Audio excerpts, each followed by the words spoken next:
All right, y'all bear with me. I'm working on a couple of things right now and trying to clean up some things at the last minute. We'll be coming on here shortly. I have to get used to this bi-weekly instead of this every week. So bi-weekly is the schedule.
All right, this camera I'm popping up on. That one up there. Okay. Well, that's a little too high. Oh well, whatever. We'll keep it up there. All right. Greetings, greetings, greetings. Hope all is well. I'm in here trying to get back settled. All right, so I messed up. I messed up. I literally scheduled all my meetings on the same time when I'm trying to work with a whole bunch of other kids as well. Literally going from one spot to another spot. Get off work, go pick up a whole bunch of kids, go to the cattle share department, deal with this stuff, and then come back here and run in the house and try and make this happen. So hey, it is what it is. You live and you learn and keep moving. That's what you learn in real estate. Not going to try and bore you out and go with too much of this information. I'm just going to breeze through this a little bit. This right here is part of our coaching program, and this is how I tell folks to get 100% of your money back, like learn, earn, and return. So our goal is this is Hillman Talk. This is a new way we're doing it. Hillman Talk University, wholesaling 101. We're teaching you about real estate, basic fundamentals to get you started in the business so that you can make profits. And then at the same time, hey, you make this the first college class you can start making money in while you're in the school. And it's the first class you take. So this is our elective for finance, right? Because we want wealth building 101. That's what it's about. And I hope that y'all find this pretty meaningful. I hope that this is impactful, and I hope that this make a difference for you. I am on several different advices, so if you see me looking at different directions, it's because I got so many different screens up. All right, I'm gonna go down. This is a couple things that you will should be learning over the time of our Hillman Talk. And for the people that cannot see this on Facebook or on TikTok, I'm literally showing people the highlights, basically what we be teaching about. Establishing routines and acquiring leads, right? You wanna find leads everywhere. How to get your money back in the best deals in best cities. You know, where can we find the raw diamonds in the rut, right? And how can we find it? What they look like? Joint ventures, guys. All about joint ventures. As you go out there and find deals, the most scary thing is write a contract. Most folks don't like running contracts. They think that's such a hard thing to do, and they don't want that legal obligation. So that's why we like to JV with people that's not comfortable doing that. Lead acquisitions and process, how that works from start to finish. What are the steps in doing that? Motivated sellers, guys. When you talk about real estate, you know everybody talking. I want tons and tons of motivated sellers. I need to know what it is and how they are, and blah blah blah. Guys, motivated sellers are a person, not a house. The house is not a motivated. The person had to be motivated, and our job is to and dig some more till we find out what exactly it is that they want, not what you want, what they want. And that's what real estate is all about. Finding what the other person wants. If I was a real estate agent, I cannot go sell a house to somebody that I want to sell to them.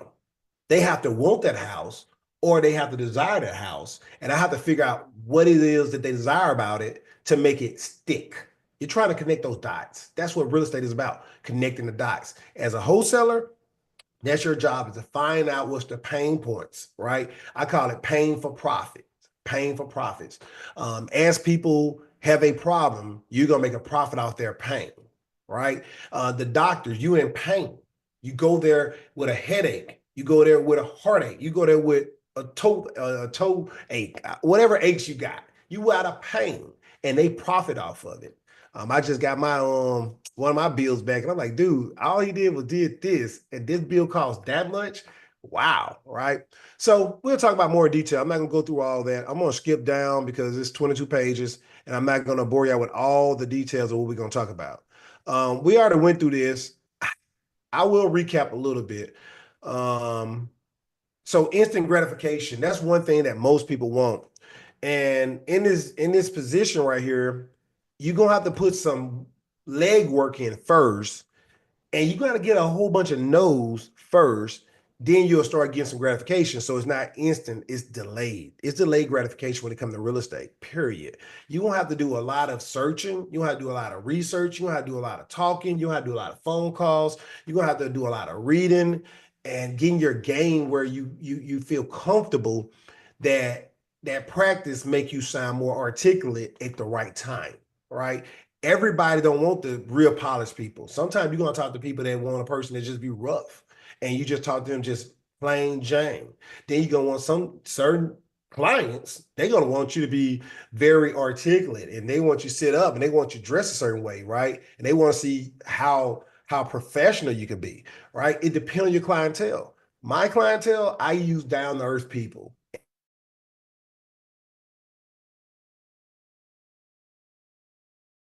And then when I deal with sedity, bougie people, I can adjust for them, but I still be me. I still talk in plain words because I want to speak to somebody where they hear it and they understand it, not where they feel like they've been overpowered. So that's the first part about it. It's not about gratification right away. And actually, I get my gratification by helping people.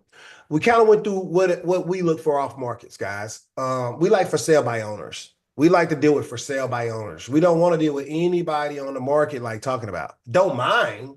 But when you ask me what I want to deal with a for sale by owner, and I want it to be off market. Okay, great question. What is off market? That means it's not on Zillow, it's not on Facebook, it's not on any other real estate sites, right? It's not on Redfin, it's not on Zillow, it's not on, dang, they escape me right now. All the different sites, right? So you can literally go to this house, knock on a door, and nobody know this house exists besides you because you knocked on a door. That's off-market deals. We will love to do that. Where do we find them? You can find them everywhere. You can find those deals in any community, in any neighborhood. Just what I tell folks, this is the easiest way, guys. Wherever you live at, start driving in your community now. Start driving in your community. Just take one block at a time, drive around. If you see an open mailbox with mail hanging out, that's an off-market property, most likely, right? If you see grass as high as your knees, 9 times 10, that's an off-market house. If you see a house that have a little piece of paper either on a window or on a door, that's an off-market property, or it may be on the market, but that's a person that's in distress. That's a distressed property, right? And when you have distressed properties, then hopefully the person is distressed. And if the person is distressed, now you have an opportunity. Not saying they're motivated. The house is not motivated. The house is just a building. The person got to be motivated that own that property. All right. We look for 40% equity. 40% equity. If something costs and value $100,000, let's say value, not cost, value $100,000, then we want to buy it for minimum 40% off, meaning 60,000, right? So hopefully they owe 60,000 on their principal, their mortgage. Value 100,000, owe 60,000, then this is the opportunity to win. This is the opportunity to win. Now, are we gonna buy it at 60,000? No, we're gonna offer them maybe 30,000, maybe 20,000. We're gonna all Carton Sheets. That's one of the guys I listened to when I back in 2003, four, when I first graduated from college. I bought Carton Sheets, How to Buy a House with Little to No Money Down. And when I started listening to him, he said, if you make an offer on a property and you don't feel embarrassed, you offer too much. You offer too much. You have to offer something that you feel embarrassed to say, because you never know what the other person's going to say.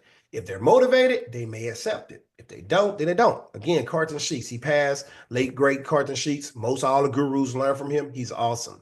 We also look for 1,200 to 3,000 square feet homes.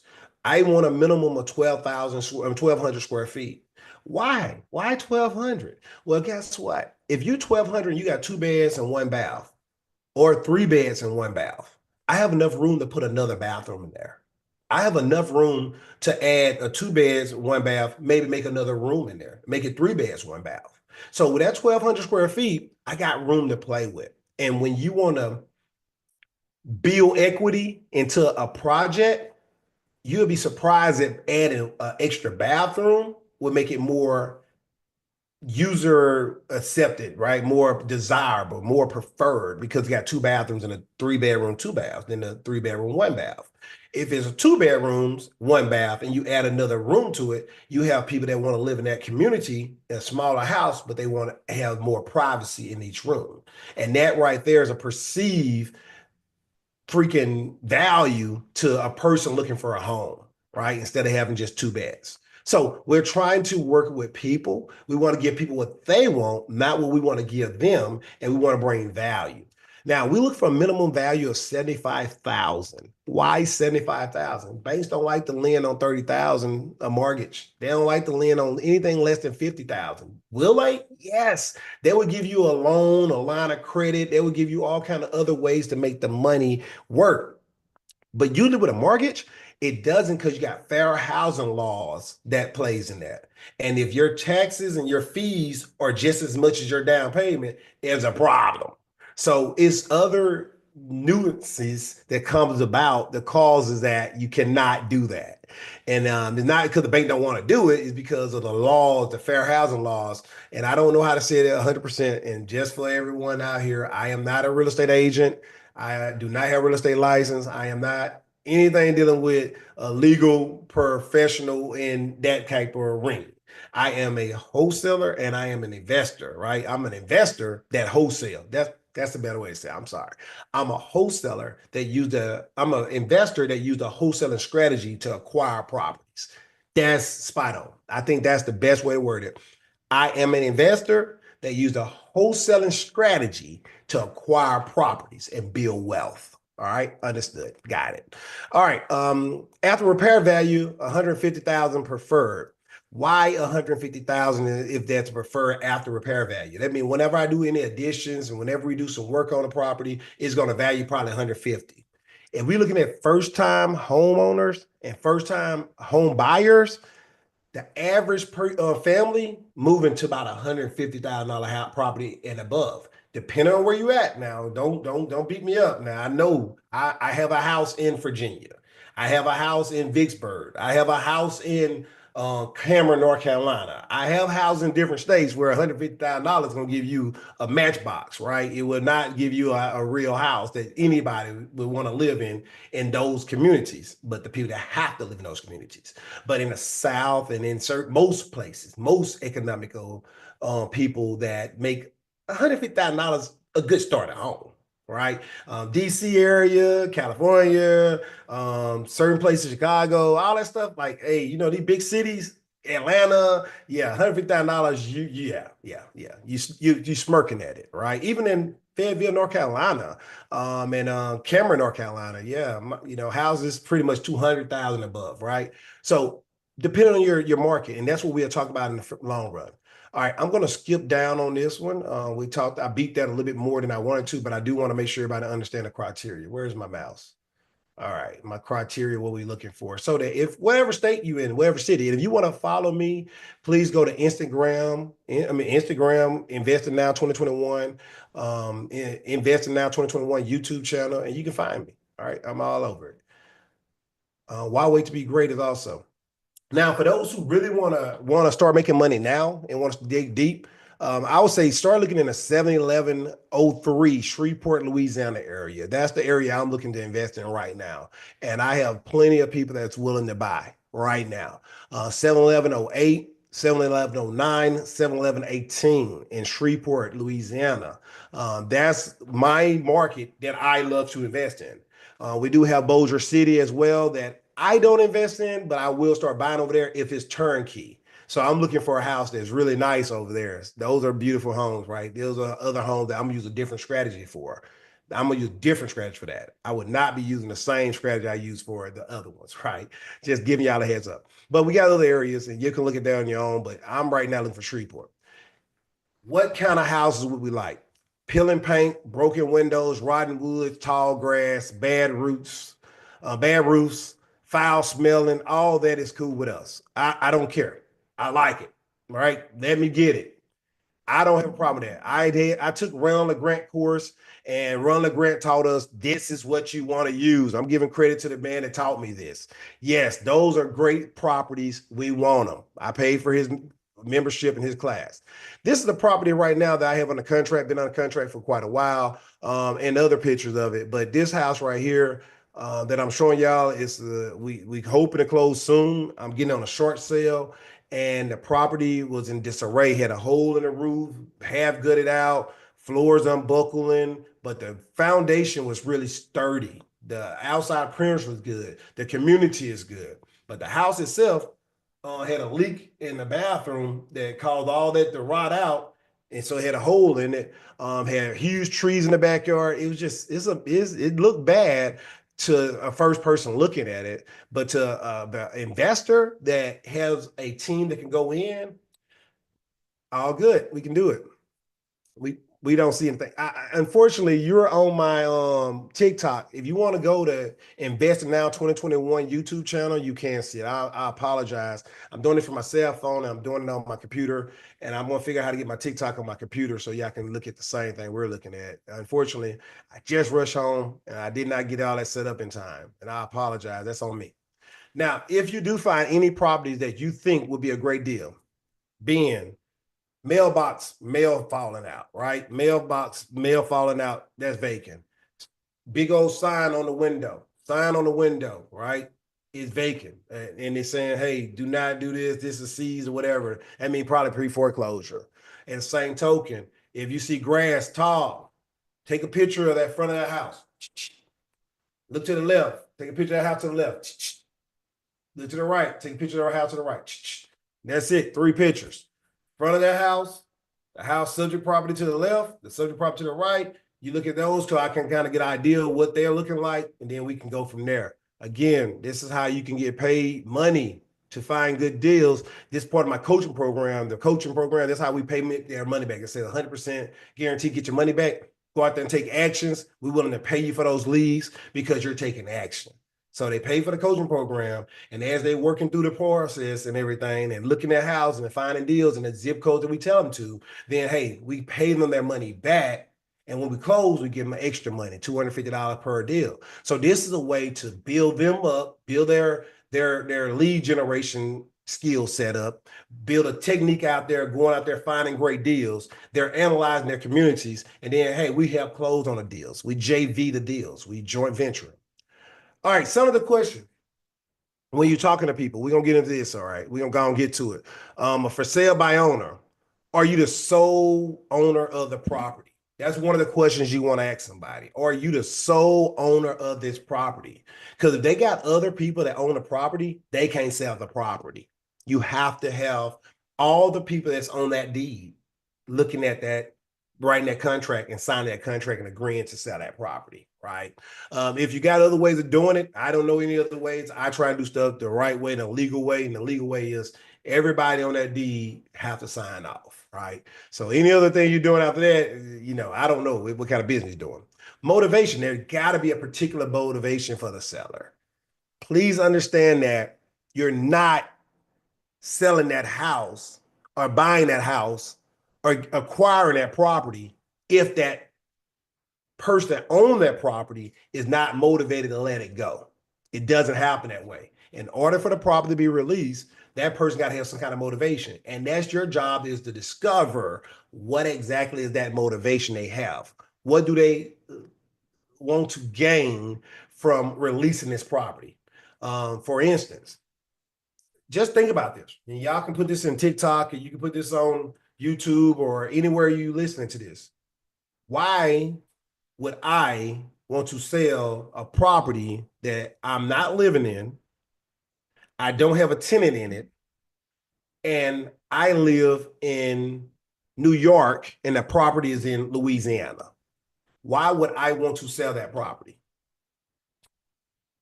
I'm not living in it. I don't have a tenant in it. I live in New York. The property is in Louisiana. Why would I want to sell? Just think about that. What are they feeling? What kind of stress they're feeling? What bothers them? Do you think that they enjoy the email? I mean, the mail to come to their house saying you got to pay taxes on this property? Hey, you got a letter in the mail saying your grass need cutting. You think they like those letters coming to them?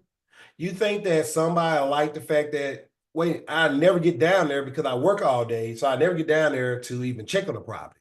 Somebody could actually be staying in the property and I don't know it for free, right? Squatting. So they got squatting going on. Somebody could be damaging the property. Somebody could be stealing the hot water tank out, stealing the carpet out. Somebody can take the HVAC system from the house. So much going on. You live in Cali, you live in New York. The property is in Louisiana. You don't have a tenant in it, and you're not making no money off of it, and you don't live in it. So you feel the pain that they have, and then they get letters in the mail saying, "Hey, property, property." I forgot the call. Doggone. The property people that ride around talking about property standards people ride around saying your grass too high. We're gonna cut it. It's gonna cost you $800 for the cut a little small lawn because we beefed the price up because you got to cut it, right? So that's the deal about it, right? So that's how you'll talk to them. You'll talk to them like, hey, ask those questions. You know, you have a property that's in Louisiana. Is anybody living in it? Nope. Or you got a tenant in it? Nope. How long has it been vacant? 5 years. Who paying the taxes? I am. How much you paid in taxes so far, if you don't mind me asking? Hmm. Come to think about it, shoot, I just paid them taxes. And it's almost time to pay them again. Dang. Wow. 5 years paying $700 in taxes. I done wasted money for 7 years. Hey, who cutting the grass? No one. So the grass is high? Maybe. I ain't been down there in 2 years. See that motivation? They don't want to get rid of it. They don't want to get rid of it. You just entice them to think about something they didn't want to think about. And you just reveal some things to them that they probably didn't know at first. And now they're like, you know what? I can be saving that $700 a year for something that I never moved back to, I never moved into, or I inherited from somebody else. And I can make a lump sum of money and get some of that money back. That's encouraging, right? All right. You want to ask them about how many bathrooms, bedrooms, if you're not there. You know, they may have an addition. Now, if you can see this stuff for yourself, no reason to ask folks stupid questions, right? If you're looking at the property and you know that this property is there and you know it got a garage, you know it don't have a pool, don't ask those dumb questions, right? Now, don't do it. You know, some people say there's no such thing as a dumb question. That's a dumb question when you know the answer, right? So just ask them, have they made any improvements? If you just ask them, have they made any improvements to the property? Whatever you have when you pull that that property description, then you will know what extra they added. Do you have a selling price in mind? You want to ask about that. You don't want to just assume that they want to sell a property to you. And you don't want to assume how much they'll sell a property to you for. You would definitely want to ask about how much do they have in mind so you can see if they're serious or they're not. If they tell you a crazy number, then you know already they're just trying to pull your leg.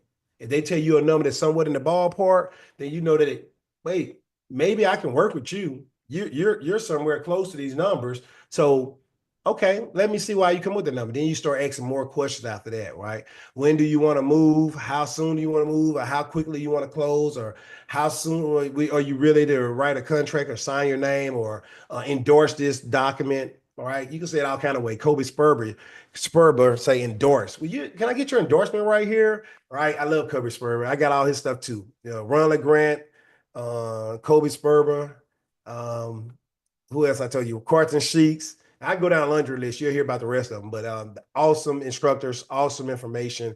Just got to listen to them. You can look them up. They're great people. You can also go to Investing Now 2021 and just look at me, right? I don't mind it either. All right, YouTube channel. All right, then set the appointment. Now, I'm not gonna get into creative finance in this class. All right, I'll let y'all look at that real quick. That's when you ask more about the mortgage information and pull that mortgage information in. I'm sorry, TikTok. Next time I will have y'all on live as well. 2 weeks from now, 2 weeks from now, all right? The 10th, I want to say. So we're gonna go week on, week off, week on, week off, right? I think I gave y'all homework assignment too. What did I write that homework assignment down last week? I think y'all owe me what market you're supposed to be investing in. That's what you owe me for your homework. And then you also got to share this TikTok with other people or my YouTube channel with 5 people. So that's your admissions into the Him and Talk wholesaling one-on-one. All right. That's what that's all about. Pre-screening for sale by owners with creative financing. You ask some questions about what their monthly notes are. You want to kind of know how much they're paying. And this is something that a newbie will be scared to ask. You'd be scared to ask somebody about their mortgage information. You won't want to do that. I know I didn't. It took me a long time to get to that point. What interest rate? Most folks like, man, you're all in my business, right? But when you're comfortable and you know why you're asking these questions, you don't mind asking those questions. Then you want to kind of ask them about, do they have another mortgage on there? Is there a second loan position? Do you have 2 mortgages, right? So you can ask it so many different ways. But again, this is when you get a little more, and I really want to go down that rodeo because, again, I understand that some of you are going to be scared to ask those questions. Pre-screening for sale by owners. So you kind of want to ask a few little questions. First, you want to always ask people their name, or you want to make sure you know their name. When you know their name, then you can actually address them by the most important thing that they have is their name, right? And then you can ask them if you pay all cash and close quickly, what the least they accept for their offer. This remind me of Tyrone the Flip Man, right? He used to always say that, what's the least you'll take for it? What's the least you'll take for it? What's the least you'll take for it, right? So you always want to ask, what's the least they'll take? Whatever number they do, because at the end of the day, you're coming with cash. And cash rules everything around me, right? So you want to go ahead and give them all you got, right? So you come with cash and you're going to close quickly. So whatever number they gave you the first time, then now that offer them more incentive to say, well, if you're going to do that and you close within 2 weeks, then I'll take this amount. Yeah, I'll take this. Okay. You sure? Is that the best you can do? Ask them again. Carton Sheet said, if you make an offer on a property, if you make an offer, you must be embarrassed. Now you're forcing them to make you feel embarrassed for keep on drilling them, right? Wasn't that Dean Gazowski say 7 levels deep? You got to keep going deeper and deeper and deeper and keep getting to that why, right? So that's where I am. Seaman, what's his name? Seaman, Cynic. Find out that why, all right? Why they selling? So now you're trying to figure out how low will they go? How low will they go? How low will they go? So you're looking for them to say, look, all right, this is the bottom line.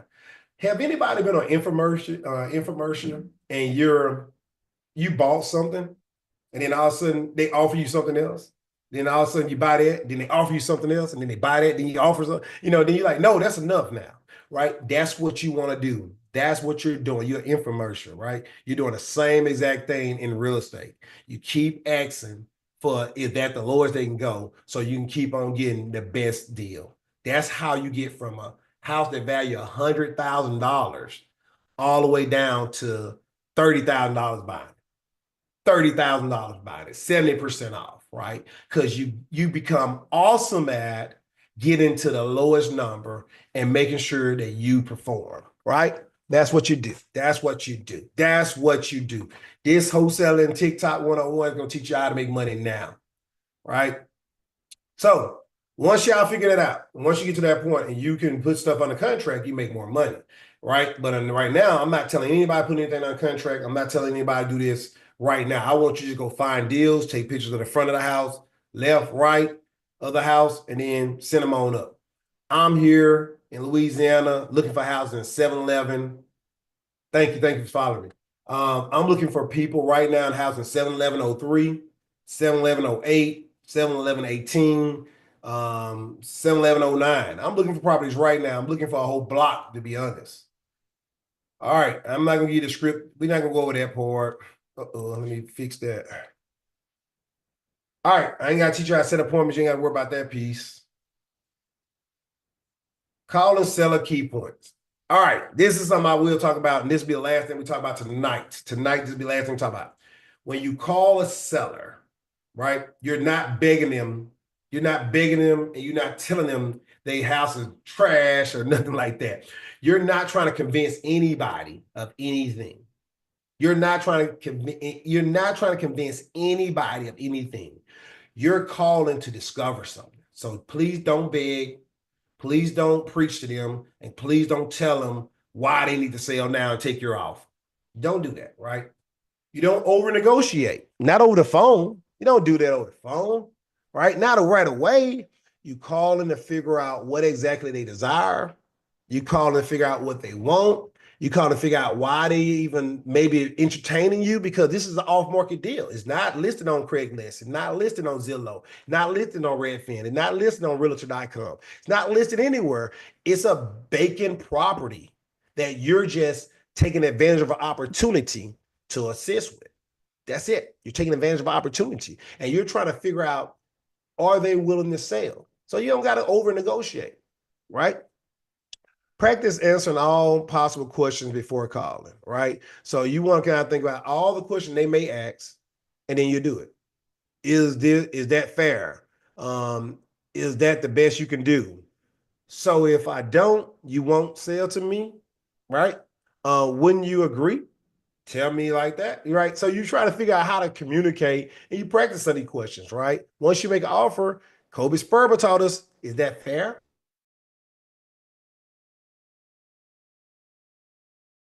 Do you think this is good? Right? Do you think this works? Or you think that your significant other would think, right? So you're just trying to make sure you build that rapport, because that's the most important piece that's going to keep you in the money, right? And keep you in the deal and keep the deal together. Nobody want to feel like somebody trying to rip them off. No, I don't want to feel like you're trying to take advantage of them. They want to make sure that you know them and their value, and you're trying to help them with their situation. All right. Couple, see, I ain't got that many more. All right, good. Would you agree? Wouldn't you agree? So when you say something to somebody about, hey, look, if I'm able to stop you from paying taxes on a property that you don't live in, you don't have a tenant in, and you don't have any desire buying, would you think that'd be a good, do you agree that's a good deal? Yeah.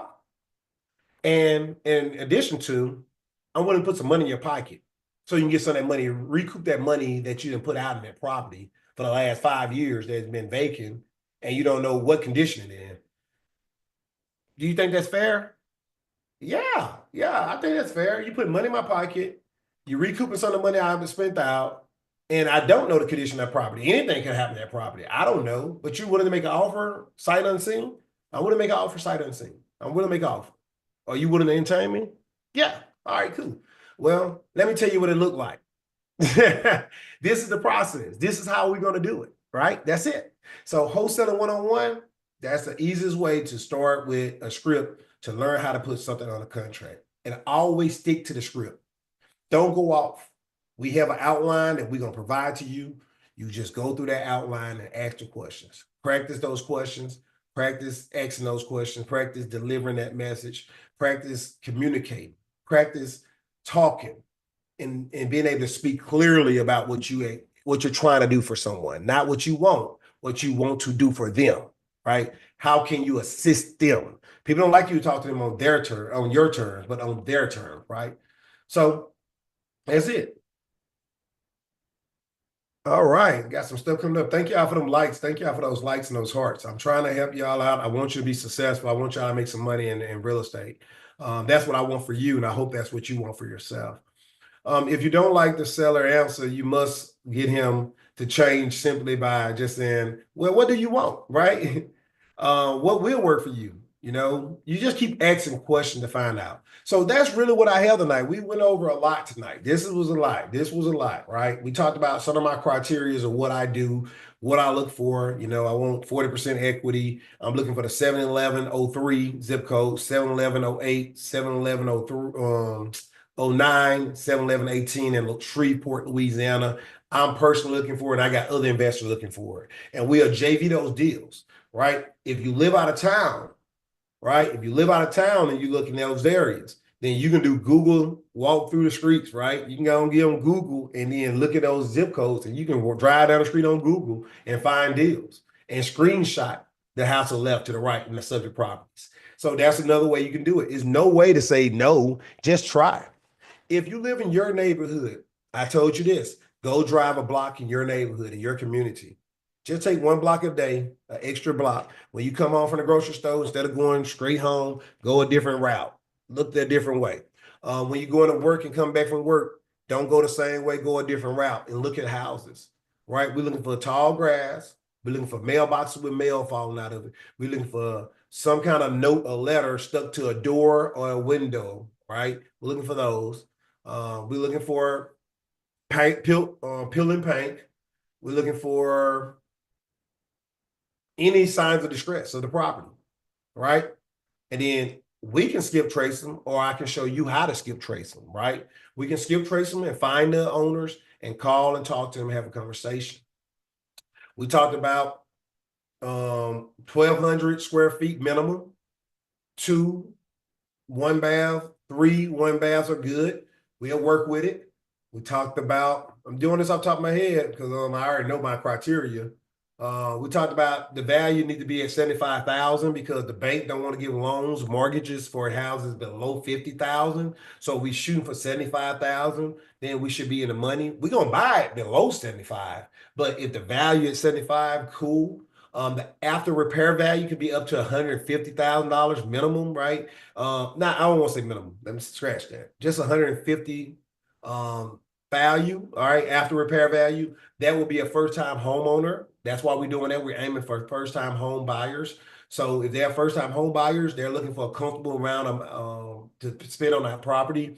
$150,000 is not too bad. Most people staying in apartments paying $150,000 rent. They pay more for an apartment than they'll pay for that $150,000 house. Yeah, believe it or not, you pay a lot more, a lot more. Then we went through some key questions that you'll want to ask somebody that's a for sale by owner. Then we talk about a little creative financing, right? So we went over a lot tonight. We went over a lot. Then we told you some of the seller key points what not to do. We're not begging. We're not trying to convince nobody. We're not trying to over negotiate on the phone. We're not doing that. Then we also talked about how to get to the lowest amount by asking, is that the best you can do, right? Telling them what you're going to do for them and then asking them, is that the best they do? Guys, this was a great call tonight. I hope that this inspired, motivated, encouraged you, because that's my goal, is to inspire, motivate, and encourage. I, me, I am E, I, me. I want to inspire, motivate, and encourage people to be the positive difference in this world. This TikTok, this YouTube channel, Investing Now 2021, started in 2021 during COVID time because people getting stimulus checks and they was going to blow those checks off. So I said, hey, we need to start something where that money can go into something like coaching programs, or go into something where you can build knowledge, or you pay for some kind of information that you can multiply that money, right? It's seed money, right? When they gave them stimulus check, guys, seed money. Whenever I get my income taxes back, that's seed money. That's what I see that as. Seed money for the plant and grow more money, right? So the whole concept is, how can we inspire and motivate you to be the positive difference in your family, in your community, in your city, in your state, and ultimately in the world? And it start with making a sound decision now to start investing wisely your money. I read a book, I think the other day, that said, you work to make a living. You build wealth when you're sleeping. You build wealth when you're sleeping. So as you sleep, wealth is building. You work to pay the bills. You work to make some money. You work, as you work, you just working, right? You're paying bills. But when you're sleeping and you still got ching-ching, cha-ching, cha-ching, cha-ching, now you're building wealth. You got a well-oiled machine. And I hope that we can inspire you to become that well-oiled machine for yourself, for your family, for your community, for your city, for your state, ultimately the world. That's what that is behind me. That's what it is behind me. That's what my shield will represent. Right? Y'all can't see the shit. I'm sorry. Go to Investing Now 2021 YouTube channel and subscribe. Guys, that's all I have for y'all tonight. I hope that this inspired, motivated, and encouraged someone. I hope that I was the positive difference in your life today. I hope that you become the positive difference in so many more people's lives because we believe in learn, earn, and return. And as you become a coach, you return back as a coach. We want you to inspire, motivate, and encourage other people to learn, earn, and return. This is the life that we live. This is what we about. The gift to keep on giving. Be a part of the solution, not a part of the problem, and figure out how you can, not why you can't. That's all I got for my closing words. I hope this inspired and motivated and encouraged you. Take care. All right, TikTok. Y'all take care. I don't know how to leave. All right.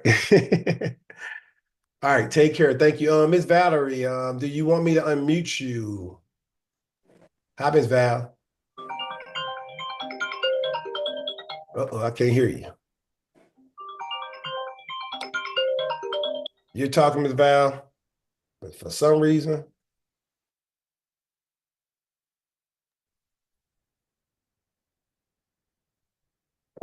All right, you hung up. All right, y'all take care. Have a good night. I guess you didn't want to speak either. I don't know why I can hear you. I got to fix that.